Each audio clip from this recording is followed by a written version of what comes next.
What's good, everybody? This episode of the podcast is sponsored by DistroKid. They are the go-to for digital music distribution and the easiest way for musicians to get their music onto Spotify, iTunes, Amazon, TikTok, YouTube, and more. They offer unlimited uploads, and artists keep 100% of their earnings, getting your music onto platforms and into stores 10 to 20 times faster than any other distributor. They help with cover song clearance, automatic splits, and they offer all kinds of tools and templates to help you get the most visibility for your releases.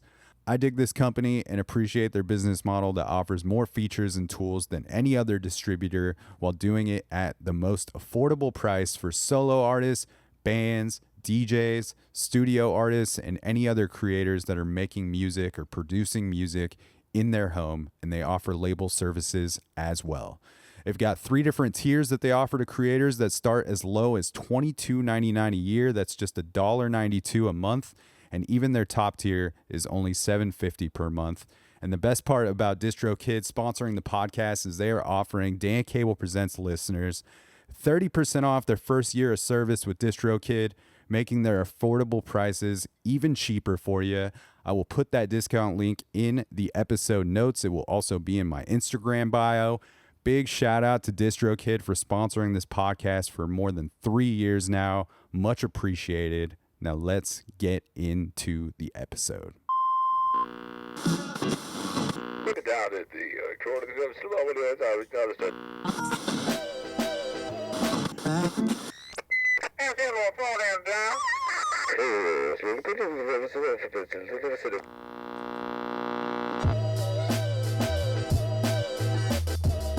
What is happening, everybody? Welcome back to another episode of the Dan Cable Presents podcast. Thank you for tuning into the program once again. If this is your first time listening, thanks for checking out the show. You can find fresh episodes coming at you on Tuesdays.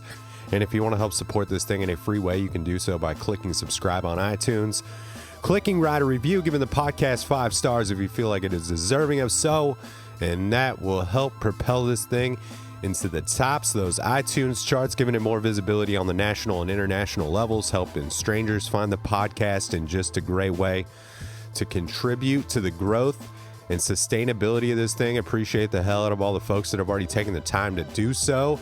If you're not listening on Apple, just hit like, follow, subscribe wherever you are listening from.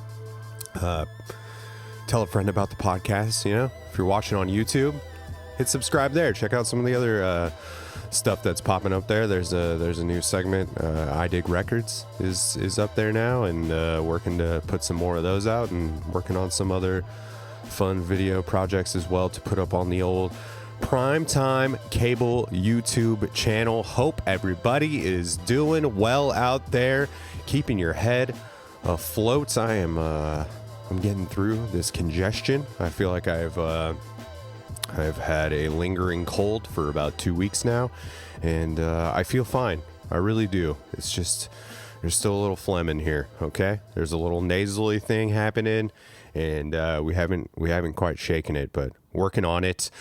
This week on the podcast, episode 440, Portland, Oregon-based author, journalist, and teacher Michelle Kicherer is back on the podcast. Michelle came on a couple years ago. We talked a lot about her journalistic writing and her coverage of the Portland music scene and other things happening in the arts realm here in Portland.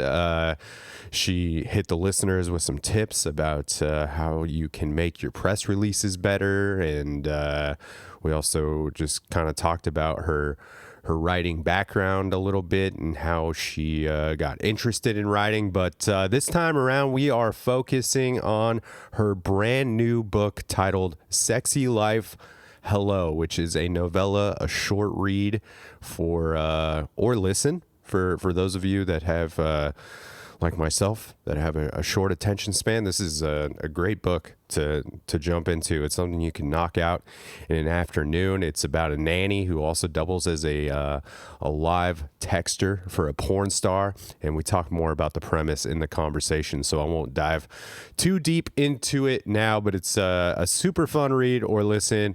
I listened to it as Michelle recorded an audio book version of it last year, and I highly encourage you checking out that form of it. It runs just 2 hours and 15 minutes, so great for a plane ride or a long drive. She did a great job recording her first ever audiobook and offers a lot of character in the delivery that you might not get from just reading it through, and I was just really impressed with the way that it came out. So this was such a fun chat. We had a lot of good laughs recording this thing, and it was cool to hear how Michelle's real life experiences kind of informed her ideas for this book. So Sexy Life Hello is available, if you're reading on the Kindles, the digital words, it's there. You can find it there. Just search for it. If you're an audiobook fan, you'll be able to find it on most platforms. You can listen to it on Spotify or Barnes & Noble and a bunch of other places it's available as well. And the physical book is available on March 6th, just a couple days from now. And if you're listening to this on release day, there is a release party for Sexy Life Hello here in Portland. And I will put all the links in the episode notes for Michelle so you can keep up with her and other things that she is working on. She is also the host of the Banana Pitch Variety Show, which happens here in Portland. I've had the opportunity to guest on it in the past, and it features authors, comedians, musicians, and other artists. It's usually a pretty good time, and it is back in action on a monthly basis. The next one is March 31st at the Alberta Street Pub, so check into that as well. And with all that, we are going to get into this thing. Episode 440 with Michelle Kicherer. The Kitch is back on the cast, and to get us going, we're going to play a bit of the Banana Pitch theme song, an original theme song that features Michelle, and it came out last year, so thought this would be a fun way to get things going. So let's do the damn thing. It can be what you want it to be. It can be whatever. Banana pitch. Banana pitch. It can be what you want it to be. Well, you can also ditch the headphones if you want. It's just whatever. whatever feels good. I just like them. It makes me feel like I'm on air, like you were saying. Yeah, I feel that's okay. I like to have some random tufts. I feel like I totally distracted myself with this. Now I have crazy hair. That's good. I think that's like good for the, good representation of like, oh, she's the crazy author lady. I'm like, That's the crazy lady from Banana Pitch. oh, I know her. That's that wackadoo from Banana Pitch. The wackadoo that hosts that Banana Pitch show. We're keeping all of this, by the way. This is a great good. intro. Someone described me in an intro thing as wacky, and I was like, if I'm being wacky, I feel like I don't think that's what I want. That's sick. I wonder if I've ever said that to anybody, like talking to them. Like, oh, Michelle? I'm like, yeah, she's a little wacky, right? I'm like, I don't want to fully be Kramer, but I feel some Kramer energy. Yeah, I've always thought of myself as an Elaine George combo. It's a little Kramer right there. But holy shit, yeah, that's a Kramer mug situation. Yeah, it's a Seinfeld. But it's from the episode where they lose their car in the parking lot. Oh yeah, I recognize that. Elaine's got her fish. Yeah, and George Kramer's is late. carrying like the TV or the oven, the microwave, Air conditioner. Yeah. Where's Jerry? Jerry's here. He's hiding. He's just chilling. He's always fine. Yeah, he's. I'm definitely not Jerry. Yeah. Quirky, I also don't really like. Weird is fine. I don't know. Hilarious.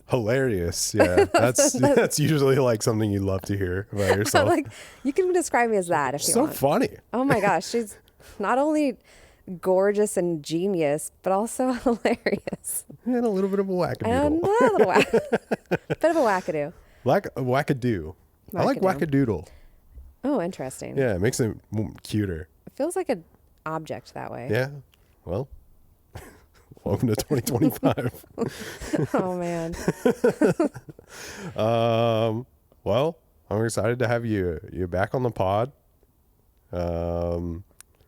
I feel like a lot of our conversation last time, aside from you confessing your love for Bill Pullman and other older men and Spindrifts,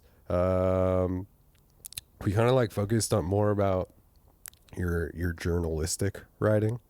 Yeah. I mean, we talked about how you got into writing and that you're like interested in fictional writing and that you've like done that.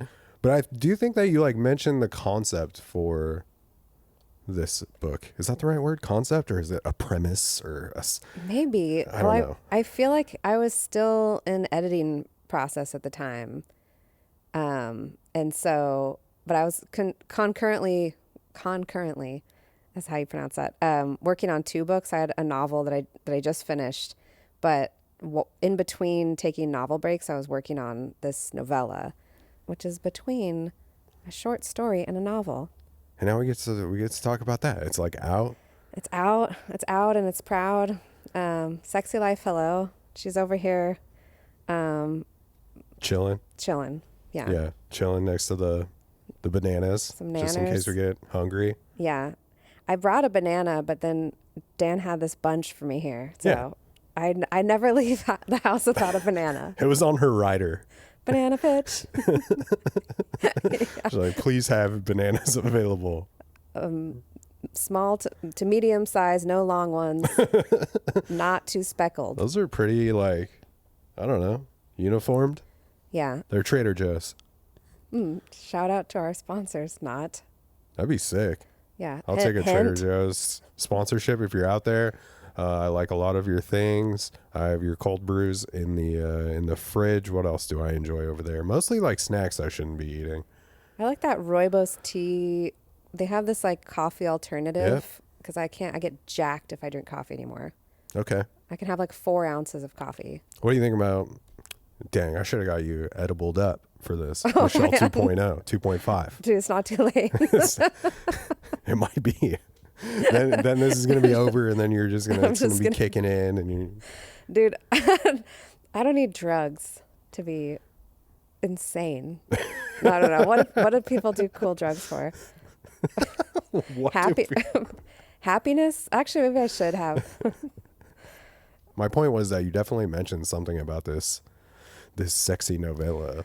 Yeah, which I still feel it's such a funny book for me to be debuting with. Like I've ghost written books that have been published that I'm like not allowed to talk about, sort of, and then I have this novel that's much more serious. But well, it's called You Weirdo. Okay. So You wackadoo. It's not autobiographical. You don't even worry about that. yeah, it's about this curly haired woman who's embracing her art, and that actually is a big part of it. But anyway, yeah. Why do you think it's like funny that you're kind of debuting with this? Well, it's just it's not erotica, but there's the premise is it's about a nanny who a teacher gets fired for blowing the principal. That's kind of scene 1. It is. And Chapter 1. Yeah, chapter 1. Jane blows the principal. Yeah. And so they both get fired, and it just starts her on this journey. But basically, she is kind of broke and is trying to find jobs that won't check a record or that she could maybe just slip in there. So she applies for all this stuff. She applies for a nanny job, and then she sees an ad for this like sexter for a famous porn star. And she's just interested. She applies to both. She ends up getting both jobs and doing them at the same time. And she starts making bank. Like, Yeah. The sexting job is just, it pays so well. And it's like easy for her to do it while she's watching these kids. Yeah, like she can just type stuff and then send them the videos and the pictures and stuff. And she's like weirdly good at it. And not that like emotionally invested at first. But I say it's a weird debut, partly because I mean there's just a lot of raunchy scenes that I had a couple interviews that they're like, well, I just burped. No one would have known if you didn't say it. Oh damn! No, I can't. didn't. I can't cut that out. It can't be removed. Zoom in. Camera's zooming in right now. One afternoon, while lounging in the sun, Jane perused the online classifieds. She wasn't looking for anything really, but the job descriptions themselves provided interesting fodder. In the writing gigs section, she'd see things like scan and catalog antiquarian books, literary assistant for Amish writer, storytelling eulogizer for end-of-life celebrations. She wondered if she shouldn't have accepted the first job she was offered. What was she doing out there with her precious life, pushing babies down a beach? What was she supposed to be doing? And, as if some force from the beyond answered her curiosity, a new email popped up. The subject read, "Writing for me, XO, Lola." Yeah, there's some pretty sexy scenes that happens, and they're pretty descriptive. Yeah. Yeah. I mean, not, there's like, opening scene, blowing. But then there's like all these interactions that she has with, her customers that it's not rated, it's like NC-17. But it's not, it's like the scenes aren't acted out. It's almost like paraphrase of like, she's saying these things, but we're not like getting intense descriptions of, I don't know, you're the reader. Or the listener. Or the listener. So I listened to this book today. Hell yeah. So I'm like, it's fresh in my mind. Oh man. I do think like it. Feel free to quote it. Choice. I feel this is how every interview has gone, where like people are referencing certain lines, but they're like, we never actually quote them in the thing. So it's like, well, we can't really say that in the paper. And I'm like, oh, damn. Yeah, well, we can say whatever we want right here on Primetime Cable. Dan Cable Presents. Podcast has no censorship. Okay. Butt stuff. Yeah, there's Jizz. there seems to be that involved. What I was going to say is that Sorry. for like, Mom, don't listen to this. I think like in chapter 1, I thought it was going to be like this. I don't even know what the proper terminology is, but it's not like smut, but like, I was like, oh, is this going to be like, I've never read 50 Shades of Grey, but I was just like, is this just going to be like mom porn, basically? Mm-hmm.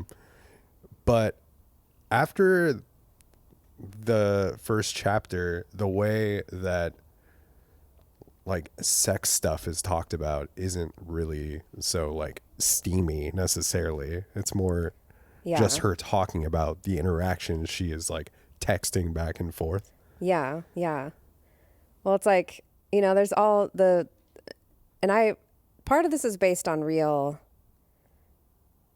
interaction or real things that I've, so basically I didn't actually end up doing this job, but I had applied for a ghostwriter for a porn star.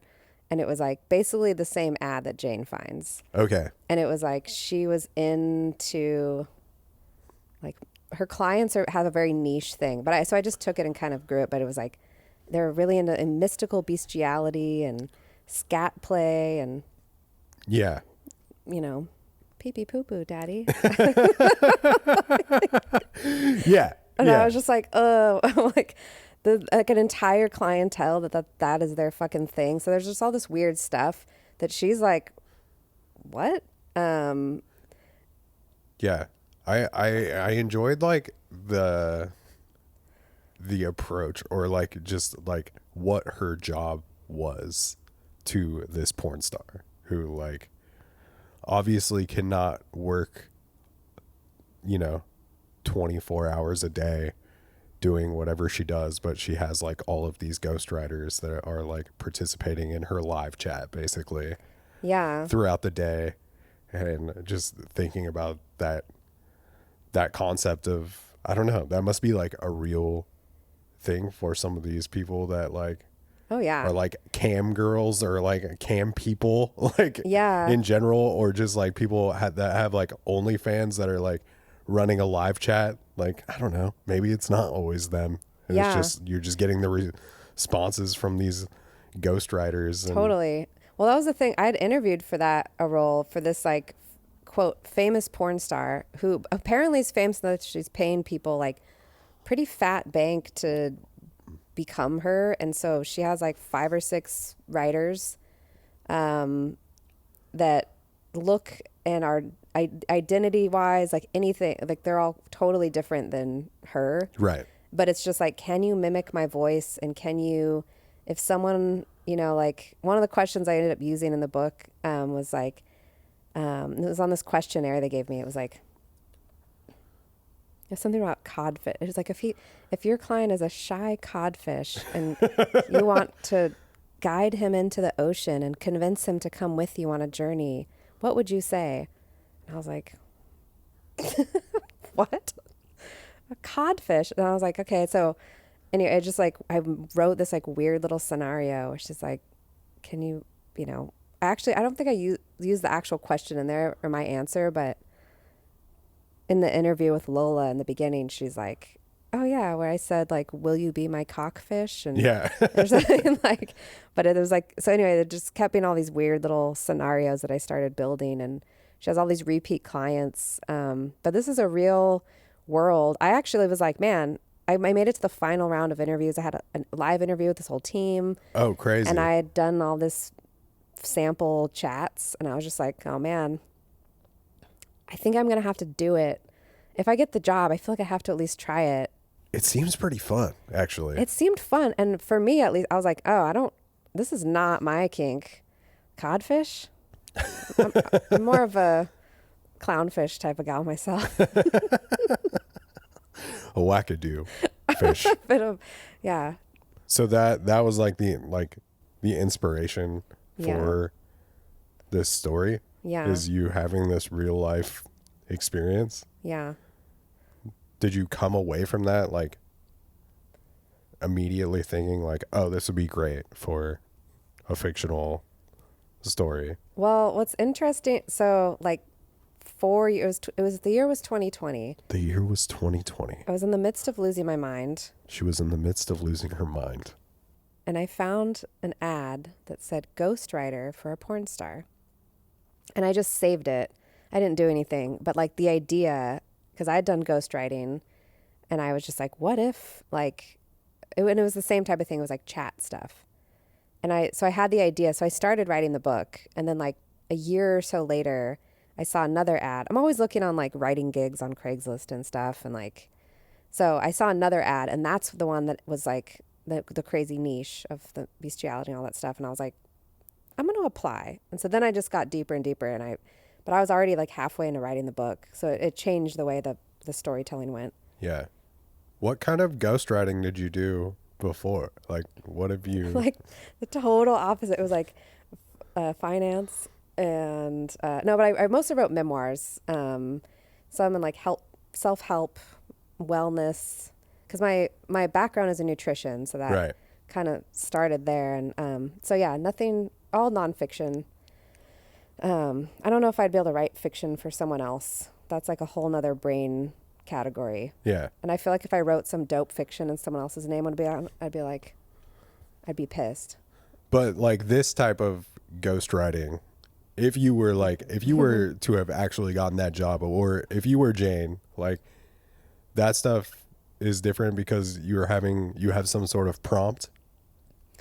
Like, do you feel like you're the type of person that can be, I mean, it seems like you are because you wrote this, book and you came up like with very like witty, funny responses like throughout it. But is that like, do you feel like that's like really your wheelhouse? Like someone gives you this prompt to respond to and you can find something that like feels good or is funny or... Yeah. I mean, I like riffing.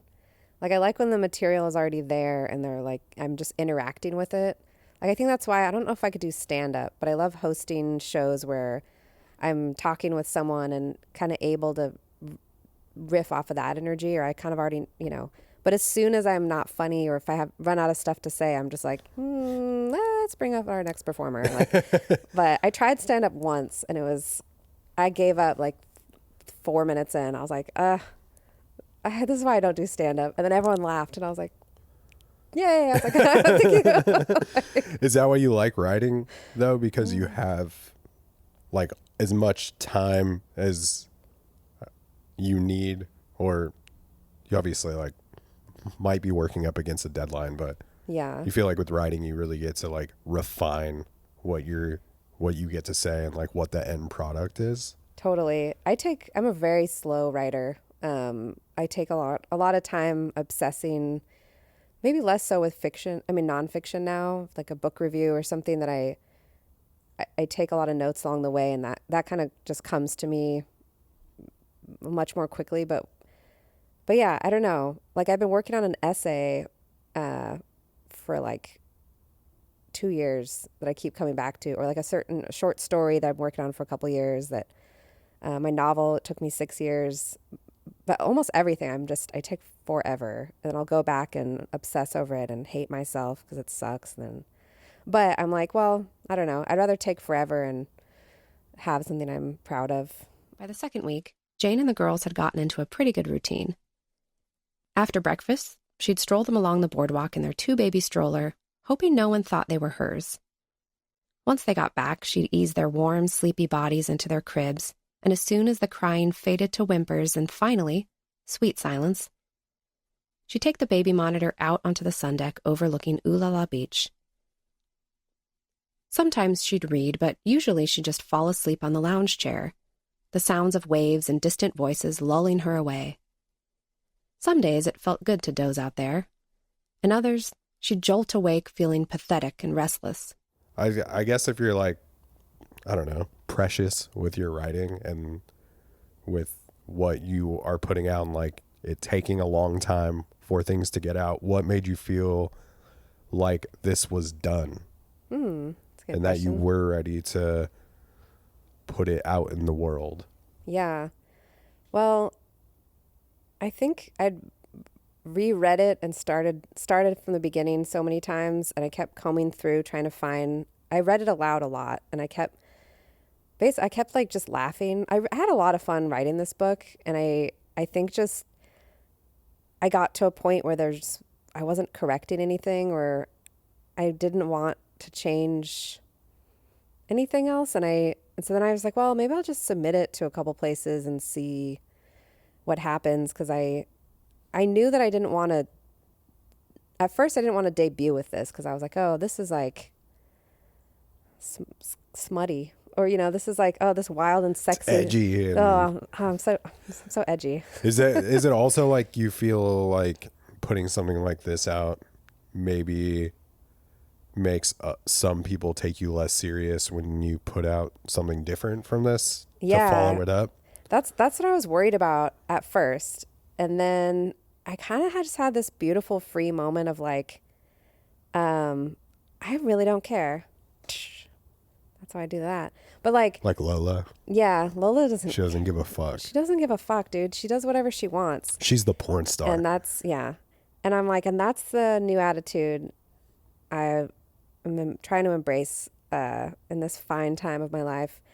But I'm just like, I don't care if you think that I'm capable of one niche, then I don't know, that's lame. I don't know.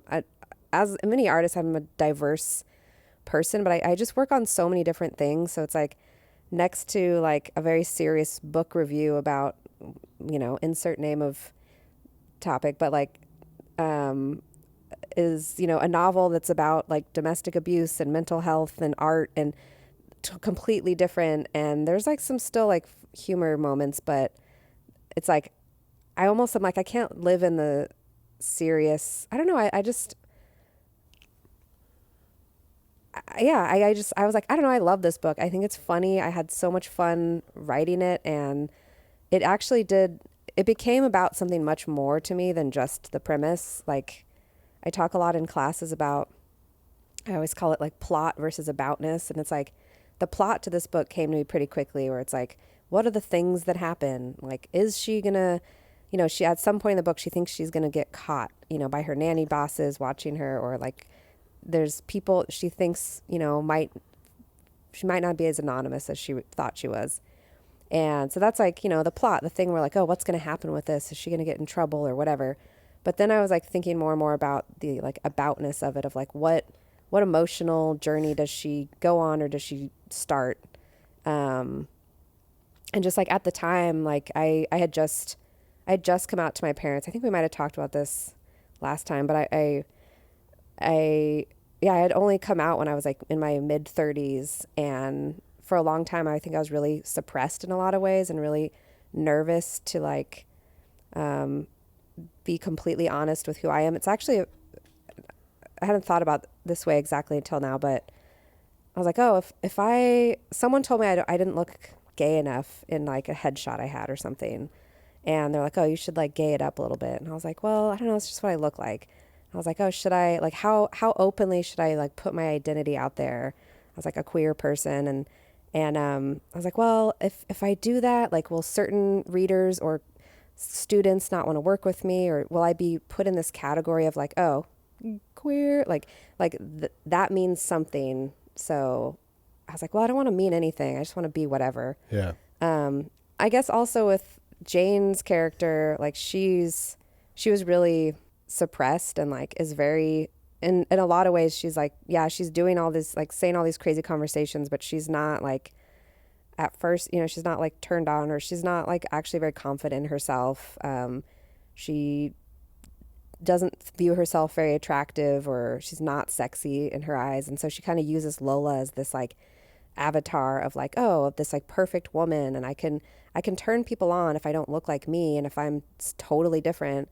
And so like, it's kind of the start of her journey into claiming this part of herself that she'd never been able to do before. Yeah. So I think it just subconsciously was this part of my journey that I was like, I'm nervous to like ever publicly mention like women or my sexual identity or whatever.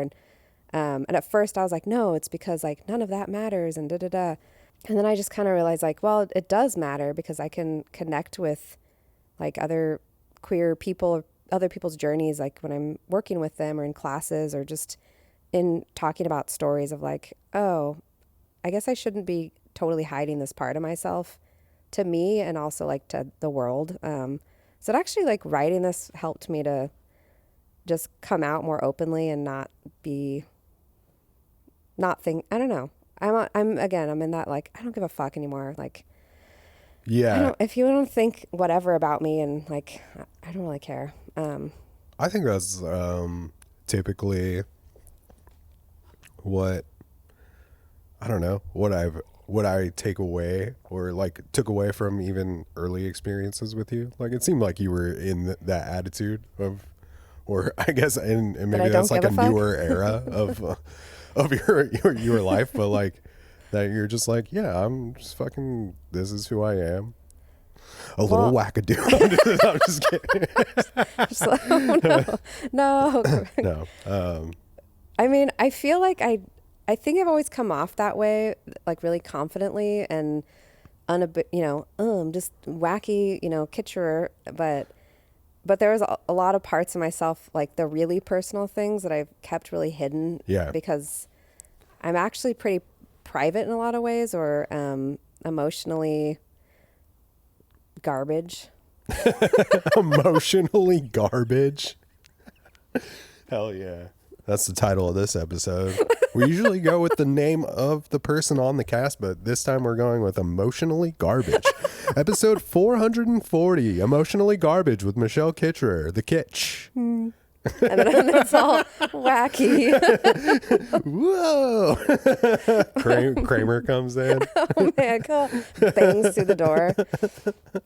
I do keep doing the thing where like my hair gets weird and it like gets stuck on my coat when I take it off. Well, for anybody watching on YouTube, Michelle wants you to know that she does have hair underneath the headphones. Yeah. But she also wanted to be like deep in the conversation, Yeah. But it's okay if I'm Kramer. Not the real life. It's okay if Michael I'm Richards. Kramer. Yeah. Do you think by you being more open and like out with more personal things in your life when you are teaching maybe a writing class and encouraging someone else to do the same, that it like feels more authentic if you are also like living that? Yeah, totally. I've definitely had some moments that I felt pretty hypocritical in talking about certain things in like a class setting, or I do like one-on-one coaching, and kind of like, oh, it seems like as you're writing this, I work on memoir a lot with people, and I'm like, oh, this thing that keeps coming up, and I'll like point out some part of their story, and like maybe this, you want to explore that, or every time your mom comes up, you talk about it a certain way. I'm curious why, and they realize like this deeper part of the journey and this thing they need to write about or whatever. And I always say like, kind of like, the heart wants what it wants. Like the subconscious is going to put stuff on the page that it wants to put there. Yeah. And I'm like, just let it. But like many times I put like certain things in text where I was like, like, well, I don't know. And I like change it, or I'd be like, no, it's just fiction. But it's like this sad, depressed chick who's smoking all the time. And I'm like, no, that's not based on me. I was writing a lot of characters with cigarettes for a while, or like drinking too much, or not taking good care of themselves. And I was like, no, that's fiction. Yeah, that's not a version of myself at all. That's not kitsch over here. Has writing always felt like some sort of safe haven where you could maybe not be so emotionally garbage, or a way to process the personal things? Yeah. Like, has it always been easy for you to express yourself in that way?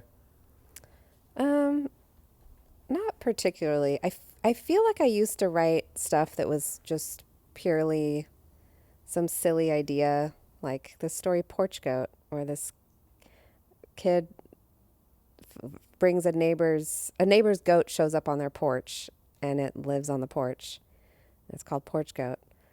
And it was like funny in certain parts or interesting, but then like a writing group years ago, they were like, I feel like it's got to be about something a little bit more than that. Like, why does he really want this goat and whatever? But it turned into like because he was lonely and his parents were lame and whatever. But I feel like that was like one of the first stories that I was like, I guess I should try to make it about something a little bit more than just this funny scenario, this like wacky scenario. Yeah. But I feel like only in recent years I've realized there's like eras of writing, much like Picasso, to which I've been compared, that it's like, oh, during this time, like every character is like dealing with like addiction is coming up a lot, or abuse in some way, or dogs. Like there's all these different like themes or struggles that I'm like, oh, during that time I really wrote about that a lot. Yeah. And now it's like, oh, I've written about the abuse. I've written like that story was published. That novel is about to be published or whatever. And now I'm like, okay, I can move on to the next struggle that my mind, but it's not like I want to write about any of the stuff I'm writing. It's almost like it forces its way in, and more the story becomes about that. Like the novel, the separate from this, it was like, I did not want it to be about domestic abuse, and I kept trying to edit that out. And it's like every draft, it was like, well, yeah, but that's why she did that thing, is because this and that. And so for this, there was also like, there was a whole storyline about some lame boyfriend character. And but I realized it just didn't quite belong there. And so I ended up cutting like 50 pages down to like a sentence or two. Immediately, she jotted a text. Jack, I got an interview request from that porn star who wants someone to sext for her. Jane stared at the text until it reported, delivered. You know what? Not until recently did I realize a lot of talk show hosts, when they have a mug of coffee like this, that it's just water.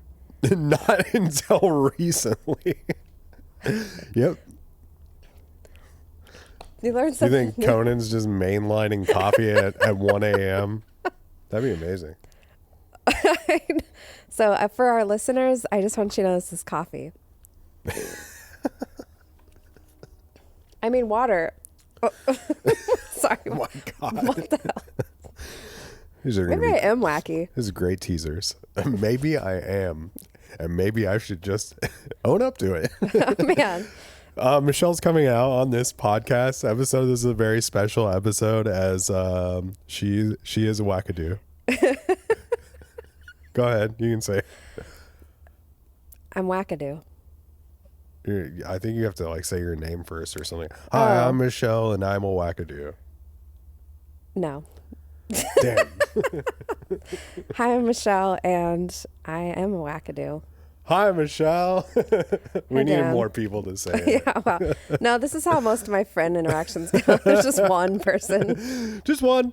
That's good. I used to have a joke in high school. I was like, where are all of my friend? Singular. I've never really interviewed anybody that's written a book before. And reading is like not my expertise, I would say. Okay. I'll let you know I have read one book this year, and that is one book more than I read in the past few years.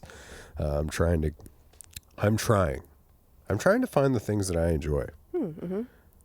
What did you enjoy about Sexy Life Hello? A real page turner. Were you nervous? No. Did you have to? No, go ahead. I was like, did you have to read it in private? I mean, like, Yeah, it's probably not like something I was gonna like listen to at at the house on full blast or just like in the car while I was driving other people around. yeah, it's a headphone book. I honestly laid and I listened to most of it in this room, just AirPods in the dark.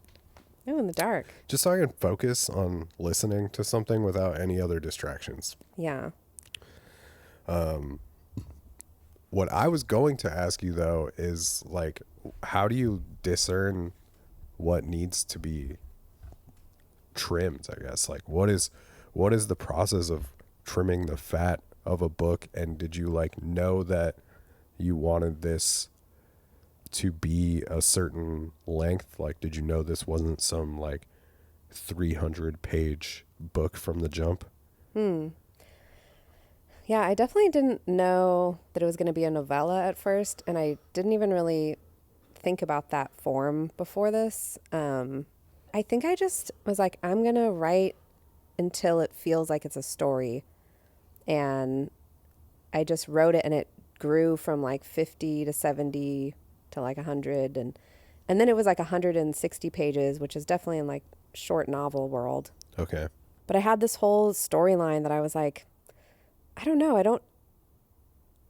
I feel like I either needed to take it into a full novel or cut this guy, but it was just like, it wasn't that developed of a thing. And I was like, I don't know if I want it to be about, I want it to be about one thing. I want it to be not focused on this relationship or other things going on. I wanted it to be really like these two jobs that she was juggling and why. Like, she's trying to make money and trying to like get her own house and move away from her childhood home and all this stuff. So it was like this interesting way that she could see like, oh, I can actually make money and like my life can improve.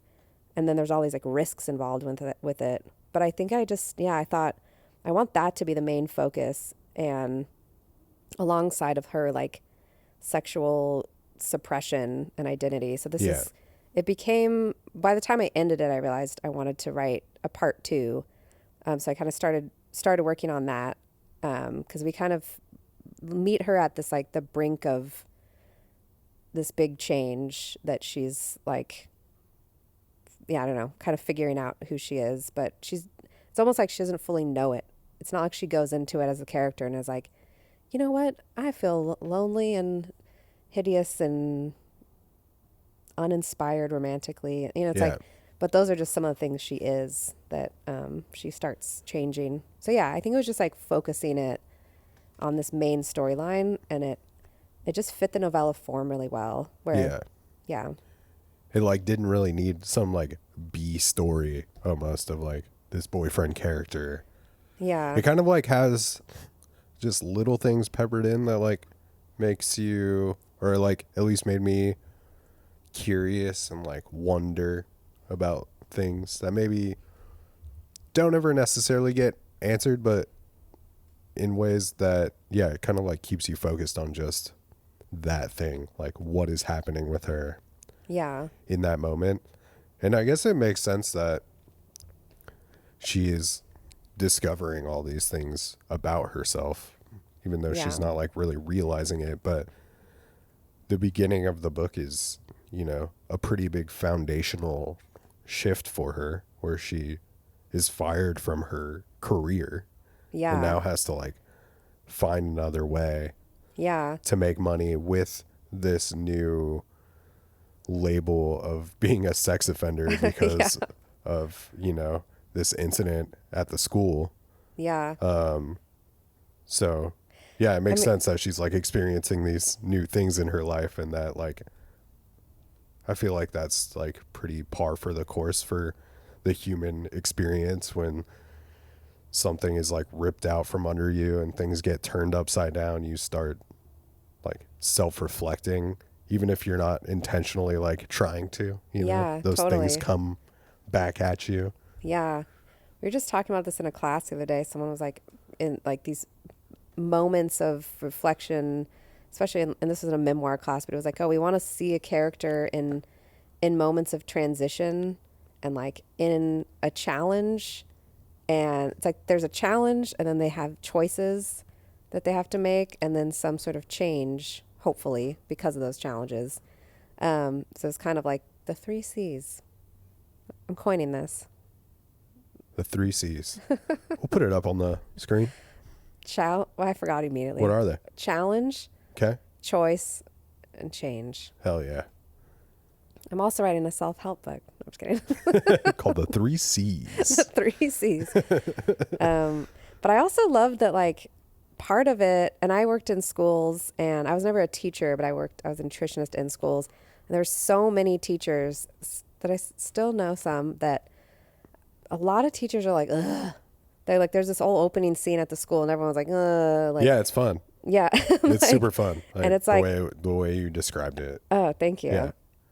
I'm like, yeah, well, they're just, she gets fired, and then, like, I don't think she realizes that, like, her job was actually kind of boring. Like, she didn't love it. She was just No. like teaching 4th grade, and I don't know. So it's like suddenly she has like this very exciting job in a way, you know, but yeah, I was a nanny. That's part of what inspired that part. I was a nanny in several different settings, but I was definitely like, oh man, I want to put on the record that this is fiction.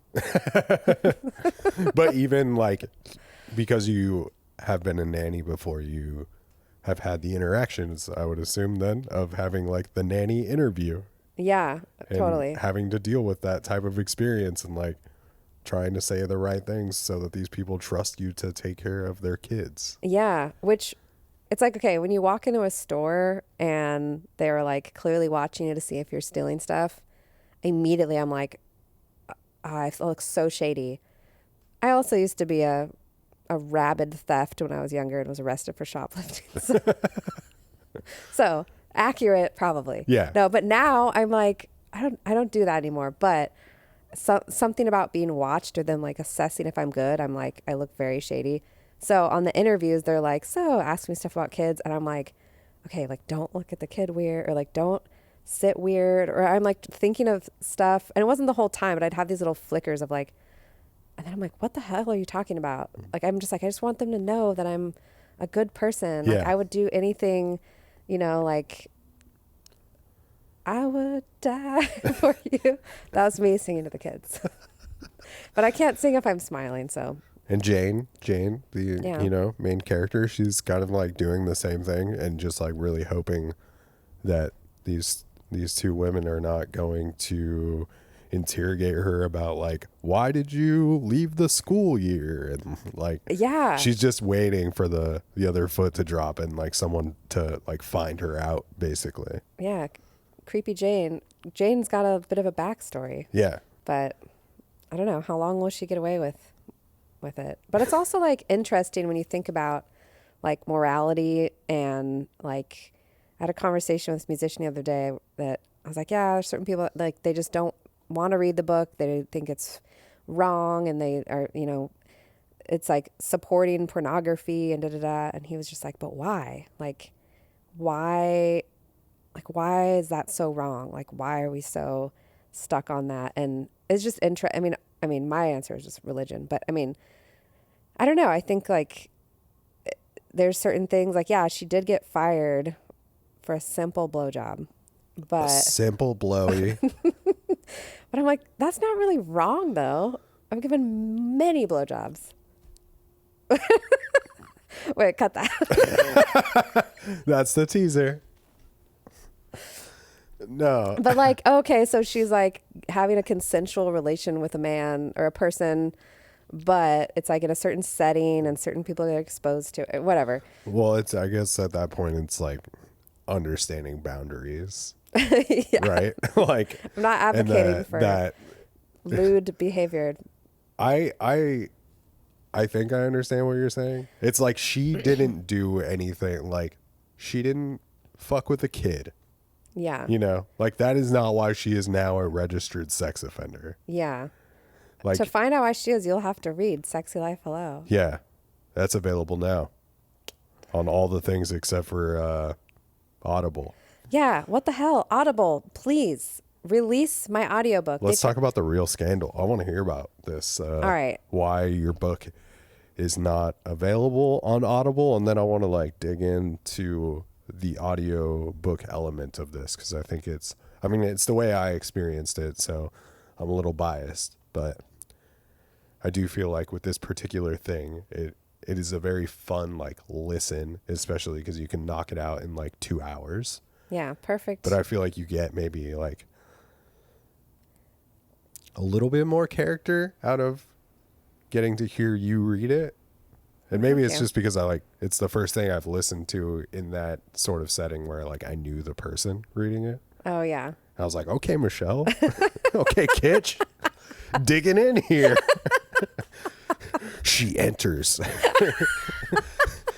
He enters her mouth. I'm just kidding. Jizz Cheerios. That's just a clue about something. Anyway. Don't cut that.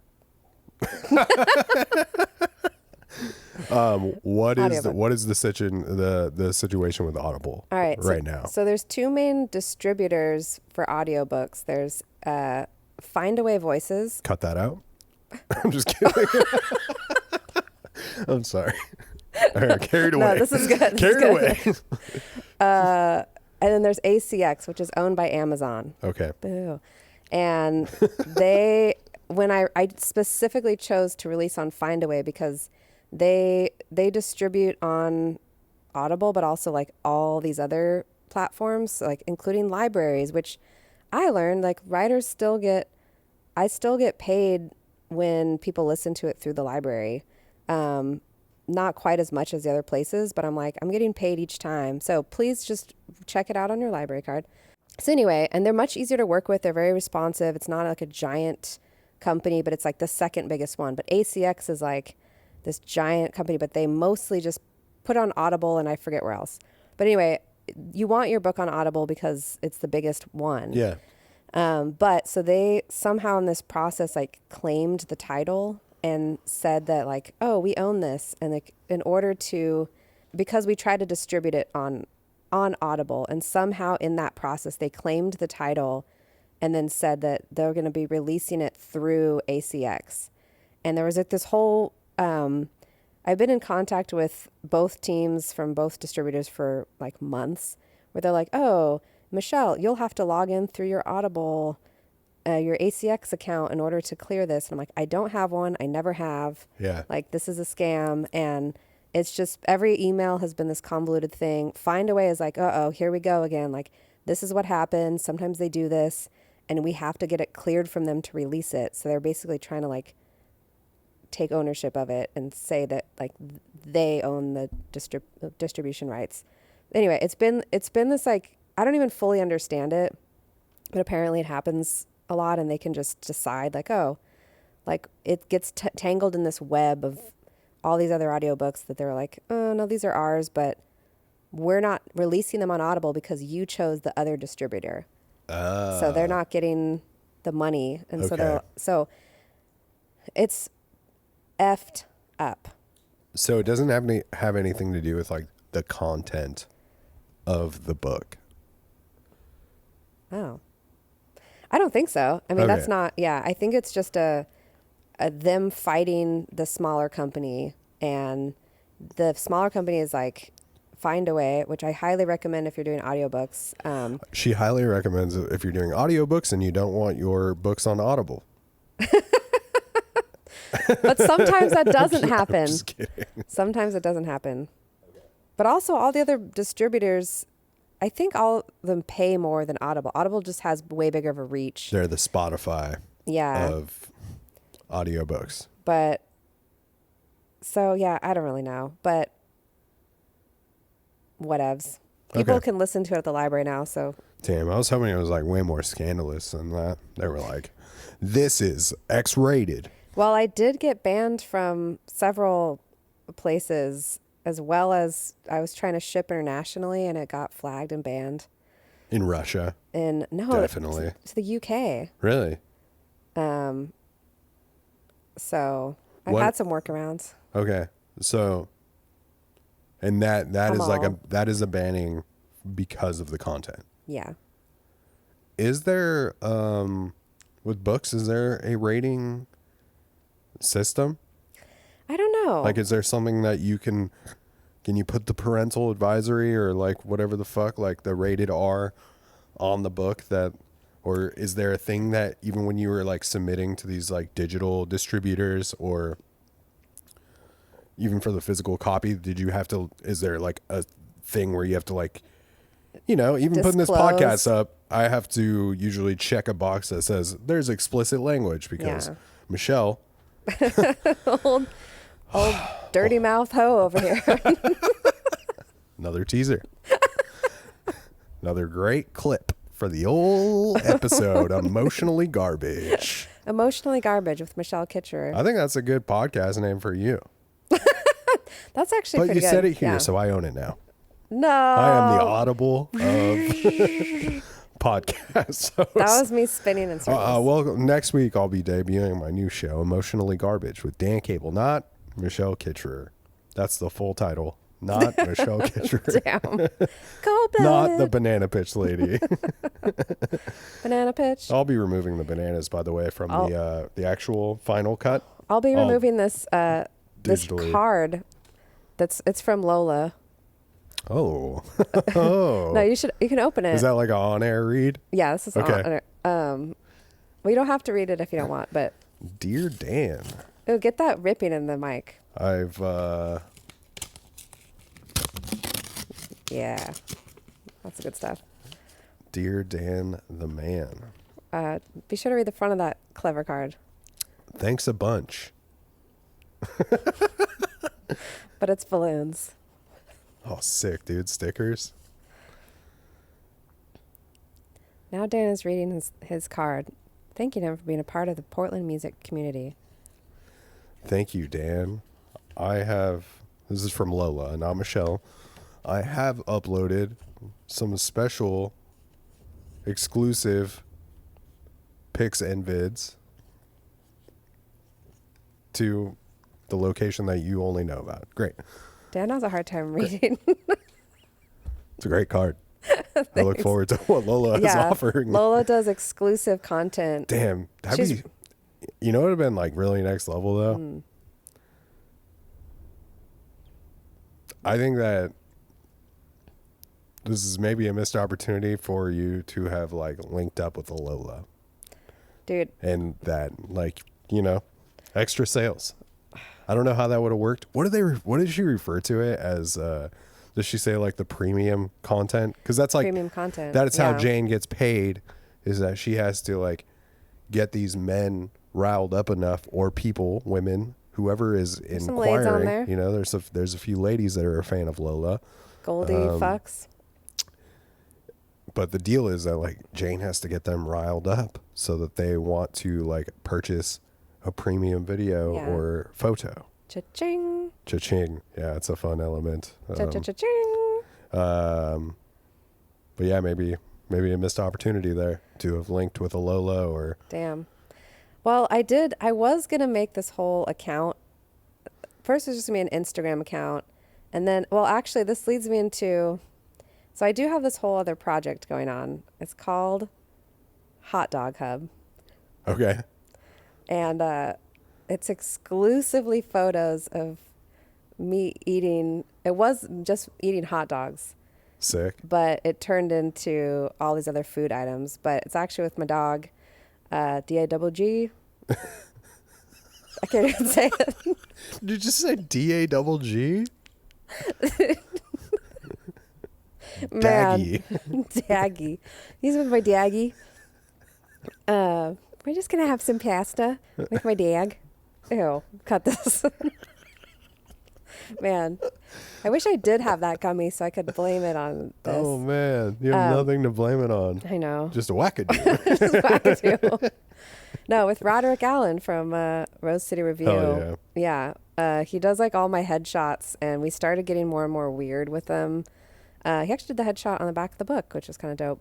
It's right here. This Yeah, is it's the book. the back of the book. Probably not going to be able to zoom in that far, but And I'm your sure that fingers Nope, are my completely covered. I'm sure that you can either.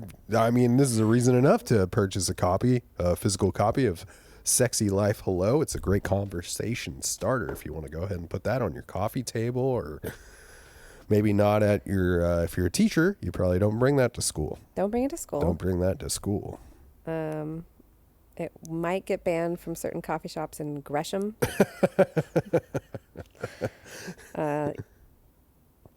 So Hot Dog Hub. Hot Dog Hub, yeah.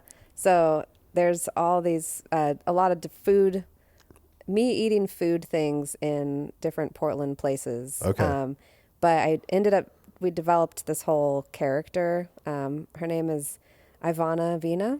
Okay. And she's kind of like a Mr. Bean type. Okay.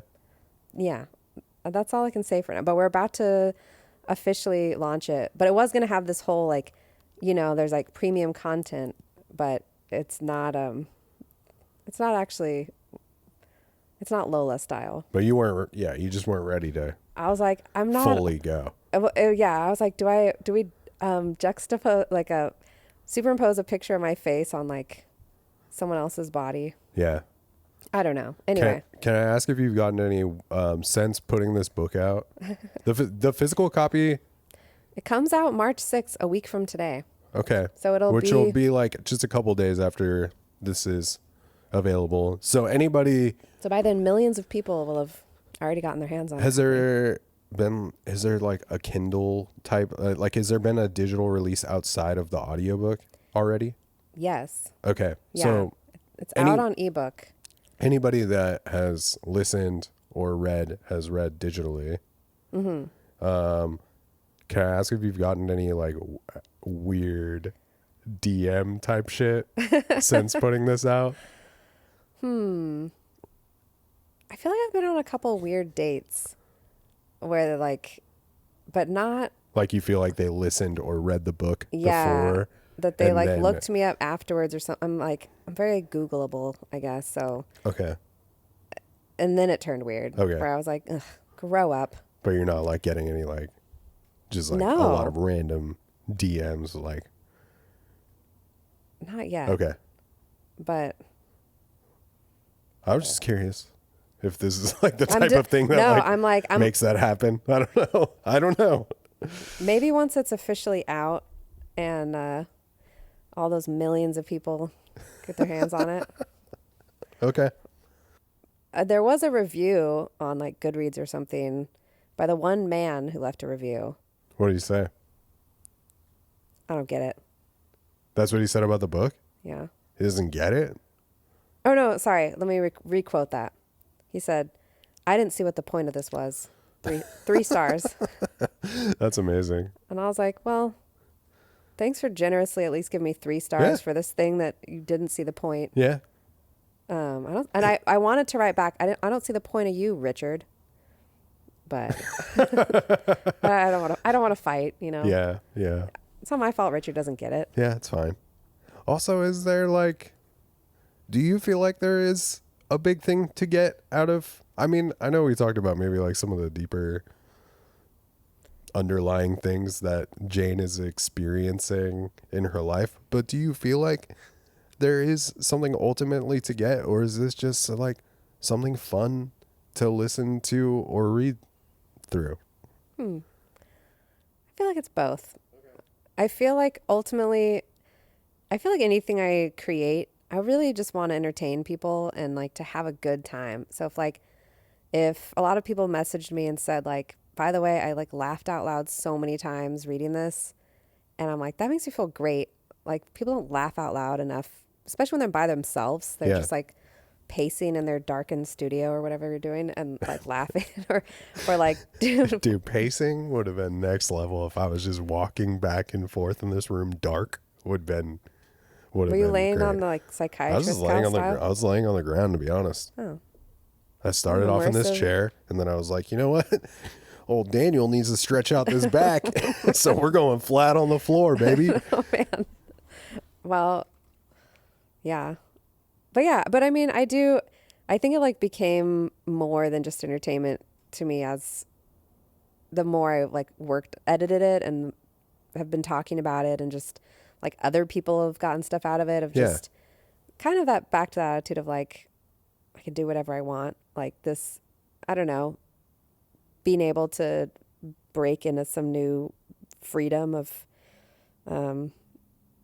yeah, I don't know. I'm like, I started rooting for Jane, where I was like, man, I feel bad for her. She just like, she's like in her mid-ish, almost midlife, and feels frumpy and gross and doesn't feel attractive and doesn't feel like she can be that sexy except in like these really weird scenarios. And I don't know, I just felt bad for her. I was like, that sucks that like the beauty standard is that like, oh, these like young, like the quote perfect body is like the thing that men want to, and you know, that generally people want to engage with and think is sexy. So it's like she's never feels good about herself until this experience. So that's kind of what I got out. I was just like, I get out of it to like hate men. No, I'm kidding. Don't cut that.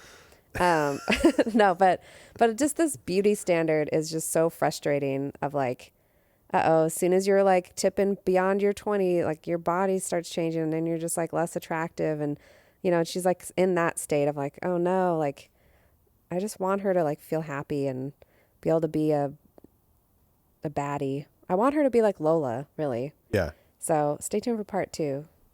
Peeping Tina. But you're also stoked if someone's just like, yeah, that was fun. Yeah, but I'm also like, if you're not trying to get all think about it too much or whatever, like if you just read it and like, because there's been so much stuff that I've consumed over the years in media or whatever, like that at the end I'm like, man, I wish I could get that 2 hours of my life back. Like sitting through a movie where you're like, Yeah. but the opposite, where you're like, man, I'd love to watch Dumb and Dumber. It's a yearly watch for me, you know. For example, a great film. This can be a yearly listen for you. Yeah. Do you want to have a laugh?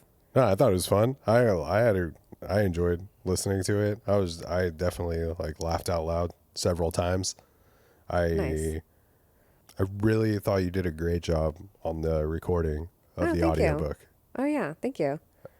You said that you have done voiceover stuff before. Yeah. Do you feel like that really helped you prepare for this in some way, or was this a completely different experience? It definitely did. I think that if anything, if I were to do another one, I feel like I'd want to get like really into not so much voices, but kind of. Well, I thought you did a good job of differentiating between the characters. Okay. Like the talking as Jane, the talking as narrator versus like other characters. Like I did feel like there was some distinct difference happening, you know, in tone or delivery. That's cool. And like all the back and forth dialogue when she is chatting with people, the live texting was all very great. Just like the timing of everything felt exciting or engaging in the way that it's delivered. Thank you. Or just even the like I love the beginning of, I don't know if it's the very end of the first chapter or the beginning of the second chapter, but it's just kind of the timing of the way that it's delivered. Like, I was fired, so now I'm sitting like I was obviously fired. I don't know. It's just I just really like that like stuck out to me. Just the audible delivery of it. Thank you. It was fun to work with. I will say about audiobook stuff, I was nervous. I might have reached out to you. I like at the last minute, I was like, I should be working with a woman. Like, I didn't know, because there's something happened where I had a new engineer at the last minute, and I didn't know who it was. Yeah. And it was just this guy, and I was like, some guy. And I was like, what if he's creepy, or what if like I'm over here, because he was behind me, so I can't see him, and I'm like Recording this vulnerable yeah, material. I'm like, then Jane takes her laptop and turns on the first voice she sees is Goldie Fucks, and then I'm just like reading these little lines or whatever. And there was a couple parts that I was like felt really vulnerable, and like because I was in the studio by myself, I didn't have like producer there, and having to do like some sexy shit. yeah, and I was just like, oh God.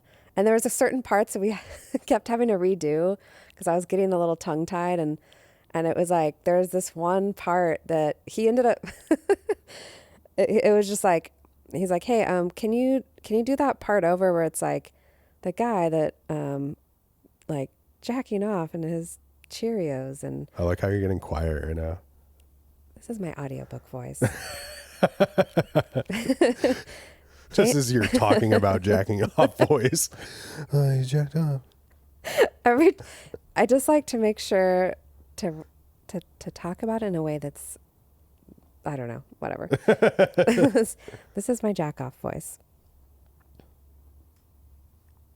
And it's over now. Yeah. Anyway, but anyway, he was like, oh, can you redo that part? And I kept having to redo like one of the grossest sentences in the whole book.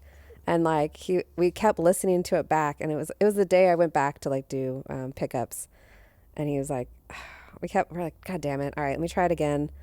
And like it was like 9 times, and he was like, start right after the Cheerio thing, and I was like, I kept having to do it, and finally we got it. And he's like, man, that was the most ridiculous pickup I think in the history of pickups. For our listeners, pickups are when you have to redo an audio line and splice it in to replace the messed up content. Was it more difficult than you thought it would be? Yes. I was like breathless, like not from excitement, not from the content. No, but I was like, I think I do this when I teach too. Sometimes I'm like, I feel like I'm not breathing. And so I was definitely like reading these long things and not maybe reading a little too excitedly. And so I'm like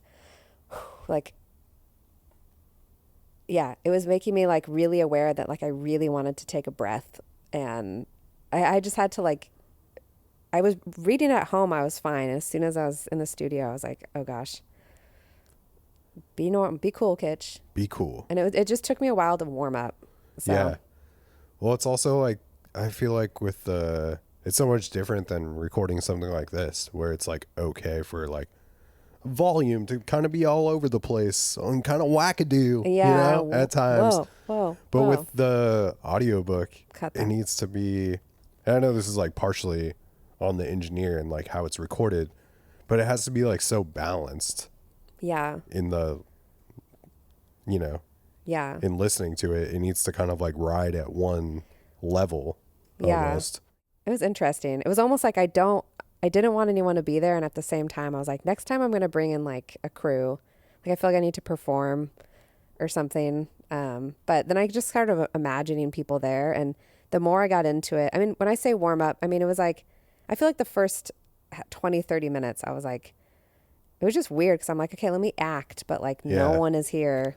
And I'm just facing like a foam pad. Yeah. I mean, I think that's even the struggle for a lot of vocalists when they're making a record, is that you're like, there's nothing to play off of, you know? All you have is the headphones. Yeah. There's no band a lot of the time.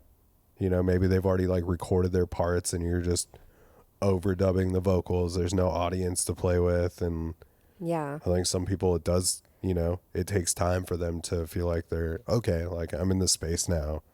Yeah. I can turn it on.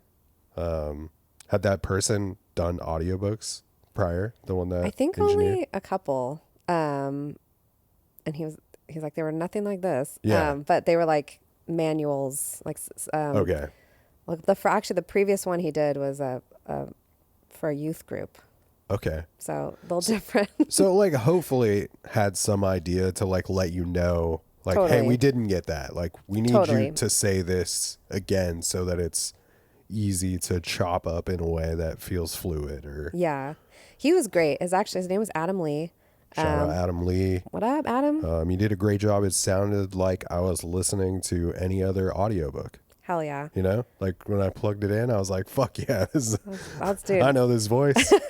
And it sounds like any other audiobook I've listened to. Yes. Yeah. Quality wise. Well, that's what I was like. I don't want, if I'm going to do an audiobook, I want it to be on the level. Recorded at Dead Aunt Thelma's. What's Okay. up, Thelms, as I call her. Did you listen or do you regularly listen to audiobooks? I didn't used to. Honestly, hardly any before doing this, and I'm such a like physical book person. Yeah. But there's certain books that I started listening while I'm like cleaning or something, Yeah. because I don't really watch TV. I think I'm sitting so much with teaching and writing that at night I just want to be active, and I'm like so I just pace. No, but I'll like put on an audiobook like sometimes. This is like when I'm just wanting to be at home and be entertained, but I'll like draw and stuff like that. So Yeah. I do a lot of illustration and painting and stuff when I'm just chilling.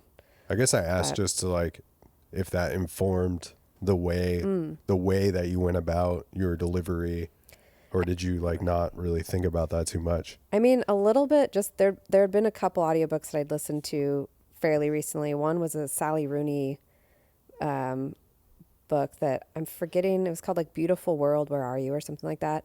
And it's an Irish writer, and all the characters are Irish, and it was like 4 characters, I think. And for the 2 female characters, they had a really lovely Irish lady, and then it would be like, so then she walked into the room and and the guy came in and, well, I thought I might get a drink. I might go down to the pub. And like he had this like really put on deep Yeah. voice. It was so distracting to me. Was it the same person doing? Yeah, she was doing all 4 Okay. voices.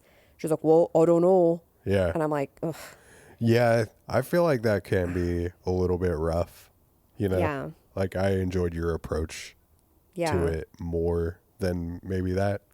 Yeah, I've listened to basically all of the George Saunders books on tape, some of which he reads. Okay. And he doesn't really do voices so much, but he'll like soften his tone a little bit if it's a woman, but he's not like, yes, Dad, or Yeah. like but yeah, I took some guidance from that and a couple other writers that you can just feel their tone shifting when they're a different character. And Yeah. yeah, it was a lot of fun.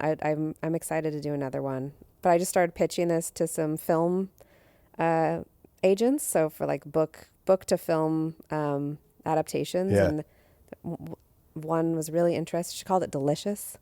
So they're reading it. That's fun. We'll see what happens. But so it's still on the market if anyone wants to make a TV show.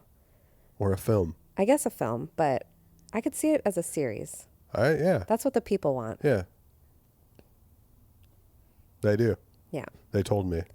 Yeah. You heard it here first, folks. Do the little details come to you pretty easy when you're writing? Yeah, I feel like that's like the fun stuff for me. Once I get to the editing process, like the part where I can like, I already have a lot of the plot and like most stuff is figured out, when I'm going in and like tweaking individual lines and just like, or when I just had an idea of like, oh man, what if I include this thing? That's the most fun part for me. And I'm like, I wish it was this part all the time. Yeah. Originally there was like, the book was originally called Agatha Pristine, and it was based off the other mom character is a writer of like shitty mystery novels. Yeah. And so I started like looking at all these like old like Agatha Christie novels and all the names of them and all this stuff. So there was this like a whole part where she's like, basically instead of her totally being Lola, she was becoming her own character. And so she developed this character called Agatha Pristine, who's like sleuthy and it's like, you know, sex detective or something. But it ended up being like a totally different storyline that I kind of shelved. So I have these like chunks of like 50-page segments in 2 other folders that I'm like playing with for sequels, I guess. But or maybe I'll never use those. I don't know. But It seems like the kind of like fun thing with this particular format is that little things could happen yeah, from it. Like a 10-minute audio thing could happen from this, or yeah, like a 10-page. I don't know yeah. if that makes yeah. sense. I'm like, I would love to do just like, I don't know what you would even call that. A short story, like a track that's just like a story. And you're like, here's like a 15-minute segment that's just like this one little anecdote or short story format or whatever. Yeah. I suppose it could almost be like some sort of podcast, since it doesn't need to be a certain length for those things. That Yeah. it could just be like Jane's experience, you know, ghost texting for Lola or Yeah. whatever, you know, something in that realm. Yeah. Like, it just seems like if you have more ideas that stem from this particular thing, Yeah. that there's like a lot of opportunity to keep it pretty open-ended. Yeah. And even It's with definitely- the way things, you know, complete in the book. Yeah. There's No definitely- spoilers. No spoilers. I've never done a spoilers. book interview. Okay. With a record, it's okay to say how things end. Okay. With a film, I've been practicing. With a film and with a book, you don't say the ending. That's what I've been telling myself all day. Good. Thank you. I appreciate that. I'd be so sick in the intro of this episode if I was just like, at the end of the book, Blah, this blah, is blah, what blah. happens. Everyone's like, oh man. Amazing. I used to have a friend that would be like, no, she doesn't die. And you're like, no, she's like, I didn't give anything away. I'm like, you just acted like someone died. Yeah. And she's like, no, I didn't. I'm just saying that like I'm like, stop saying anymore. Sometimes I like to tell people like false things about what's going to happen. Like, oh yeah, this is the movie where Ben Affleck like accidentally kills his nephew, and then we're just like sitting there watching the movie, and they're just like waiting for this is fucking. I was like, yeah, that was insane. Why would you believe that? That's This is like what is happening. when Shutter Island was ruined for me. Oh, somebody ruined Shutter Island. That's They just unfortunate. walked in and was like, oh, you know, Spoiler alert. he's whatever. What are you, Jeopardy? You know who does a lot of spoilers? Jeopardy. I'm an avid Jeopardy watcher. Even with Drew? Ken? Oh, I forgot. Didn't Drew Barrymore take over something? No. I mean, Drew Carey? No, it's Ken Jennings. Oh, Ken And Jennings. he's a fucking legend. Oh, yeah. Oh, You yeah, know? Ken. Ken's great. He's good? Yeah, he's solid. I remember when he was on the show. He's really great. I think he's like, there's no Aw. replacing Alex Trebek, obviously, but he's so good and he's so quick with everybody, and he's super smart. So like I feel like he's perfect for it. Like, I love that. I love that story. I'm like, that's so sweet that suddenly he's like the host now. Like, yeah, what the heck? He's like the legend. We should get of Ken on Jeopardy. the show. I love to get Ken Jennings on this show. Ken Jennings. Weren't you on? He was on Livewire. If Livewire, then also Dan Cable. Yeah, I agree. Banana Pitch. Banana pitch. Banana Pitch. Anyway, if I talked to Ken Jennings, I would be like, yo, I love this show. I do want to talk to you about the spoilers that you are putting. There's sometimes there are spoilers for shows that came out like 2 years ago, like things that are super fresh, and they just tell the ending. Whoa. Like give up the entire twist. And I was like, God damn, Jeopardy, you're really going in. I'm glad I already saw that show. Wow. Yeah. Like, I've only seen like 3 shows, but So it won't matter for you. yeah. You're not going to be good at the category, and you're not going to know anyway. Yeah. So it's I'm fine. not very good at Jeopardy. It's fine. Spoiler alert, I'm an idiot. I'm mid at You know Jeopardy. what I'm good at? Yahtzee. Cha. That's going to put a wrap to this one, everybody. A game of chance and very simple strategy. Well, I very much enjoyed my listen today of Thank you. of this book. It was really fun. Thank you. I had a good time listening to it, and yeah, stoked for you. Congrats on, having an idea and putting it out into the world in physical form. And yeah, I just think it's so cool with like the audiobook format that you kind of have like these things that are like it lives in these 2 different places. Yeah, that's exciting. I like to reach all forms of readers and learners. My friend listened to it on audiobook and she said she like could not pay attention. She was like, "You're doing a great job, but like I cannot process information that way." And so when she read it, it was like a totally different experience. I go back and forth. I think with something like this, I'm pretty solid about being able to like comprehend it that way and in listening to it, especially knowing that it is going to be this like 2-hour experience. And Yeah. I kind of like, I set aside that time and was just like, oh, I'm going to listen to this straight through. Like no break. I'm not going to like listen to half today and half tomorrow or whatever. And I think it's short enough where you can do that, Yeah. So Well, there's a present inside the book on the table. what? Oh, it's the bookmark has a little fun. It's a QR code? Oh no, Oh, inside this? the book, Right here? Inside the book. in the real Guys. book. There's a lot going on. This is the book. Yeah, there it is. Wow, it's 6 zoom. 6 zoom. That's analog zoom. That's A novella with a QR code. flip it And around. it has a note here. You Oh, want me yeah. to read it out loud? No, I thought you could put those on. You could put them in your glasses. Oh, how? Like this? It won't fit. Oh, It won't fit. oh man, I really appreciate that he really just went for it right away though. Yeah. Oh man, there you go. There you have Sick. it. Derek Cable repping the Sexy Life Hello. Sexy Life Hello. Available in 2 days if you're listening to this in physical form. Available everywhere already, though, in digital and audio form. Fuck you, Audible. Yeah. Sorry, I don't think that's helping your cause at Audible. And also, if I ever need Audible, I'm just kidding. I like this Simple Dan over here. Simple Dan. Old Simple Man Dan. Well, thank you. This is cool. It's fun. I like this prop. Yeah. It's really working out for me.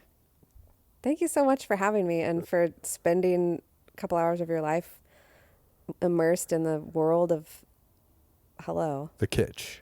kitsch, It was, sexy life. it was an all-day Hello. experience with the Kitsch. I listened to your voice in my headphones earlier without you here. And now I've been listening to your voice in my headphones with you here. I feel bad for you. Just kidding, America. Listen to my voice for 2 hours and 14 minutes. I can't really see that well, but I also encourage you to listen to her voice for about 2 hours and 14 minutes, I believe it is. Very enjoyable experience. A fun listen, You got to drive to knock out. You got to drive. You go ahead and you put on Sexy Life Hello by Michelle Kicherer. available everywhere. Hey, you know how we ended this podcast? Do you remember the tagline? It's okay if you don't. I just wanted to put you on the spot. Is it, if you don't know, now you know? Oh, wait, no. It's a program. She nailed it, everybody. It's Michelle Kicherer. I'm going to put all the links in the episode notes so you can keep up with the Kitch. Also, the Banana Pitch variety show is back in action. It's coming at you at the end of the month, right? Is it March 31st? March 31st, Alberta Street Pub. March 31st, Alberta Street Pub. June 15th at the Old Church. Okay.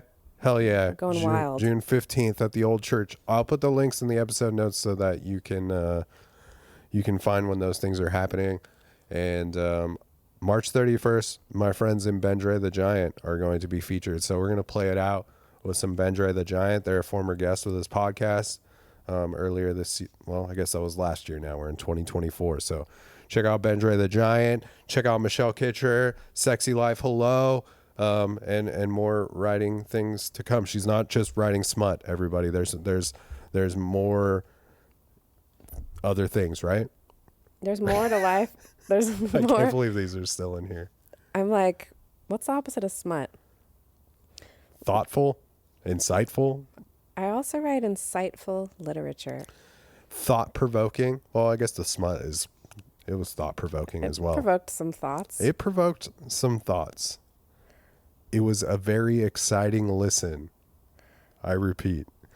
Anyway, that's Michelle, everyone. Thanks for tuning in. Michelle, thank you for taking the time. Thank you, to Dan. jump on the mics with me. Super fun hang. Enjoy a banana, everybody, and enjoy some Bendre the Giant. And that's the Jelly Jams, and we will catch you on the flip side, Portland, or wherever you are listening from. I think we did it. We did it. I think the time didn't run out. I can't see anything anymore. It looks like we're still recording, and there's 52 seconds left on the memory card. So we have really fucking bam! Cha-ching! Cha-ching! Cha-ching! Cha-ching! Then sip on this banana. That'd be crazy if I sip on Is it unnatural to feel this way? The need to please eats me away. How many pawns do you need to play? How many bad habits fit in a day? I couldn't wait to see, sure to find out you told him wait for me. I told him dig a grave for me. I'm a little dramatic, switching lanes, but I'm not automatic. Asleep at the wheel, feeling problematic. Keep breaking skin so the wound never heals. Pull me away like a